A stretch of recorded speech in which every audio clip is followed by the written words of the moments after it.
How did the desert peoples of California use their environment? The California deserts are a challenging place to live. Desert temperatures can soar above 100 degrees in summer, and they can drop below 0 degrees in winter. The terrain includes mountains and low valleys.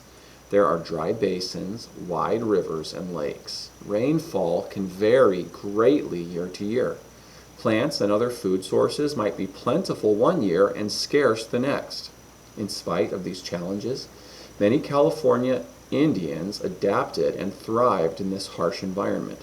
Indians of the Great Basin and Colorado River culture area lived in the arid lands east of the Sierra Nevada mountain range.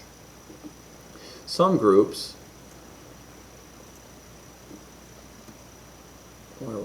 groups were hunters and gatherers who moved around to find resources, while others learned agriculture, so that means they farmed, and used local resources. Each group developed traditions and tools that allowed them to make the most of what was available. The Great Basin lies between the Sierra Nevada and Rocky Mountains. Most tribes of the Great Basin were hunters and gatherers. That means they moved around and they hunted for their food and they gathered food. Because food was scarce, they moved to find resources. One of these tribes was the Northern Paiute. They lived in the area that is now California's northern border with Nevada. The Paiute hunted duck, geese, antelope, deer, and sheep. They also gathered bird eggs. Even though hunting provided meat, most of the Paiute diet came from plants. Berries were collected and eaten fresh or dried for stews and soups. Grass seed was also ground into flour, which was turned into mush or seed cake. They also ate leaves, roots, and tubers.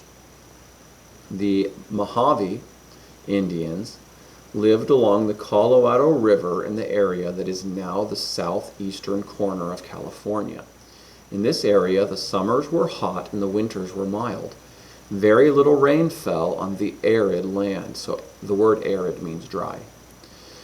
The river provided fresh water. The Mojave hunted rabbits and other small animals. However, they depended on the river for most of their food. Mojave men caught fish in the river. The river also provided rich soil for farming. The Mojave would plant their seeds into the wet, fertile soil around the banks of the river every year after the floodwaters receded. So once the river went back to normal after it had flooded its banks, they planted where the water had been before the water came back down. They grew corn, beans, and pumpkins. And that is the end of today's history lesson. I hope you enjoyed it and found it interesting. Don't forget there's a quiz attached beneath this video in the History Google Classroom. And if you have the study guide with you, make sure you fill in the answers that you can find in today's lesson. And I will catch you next time. Mr. Dauber, signing off.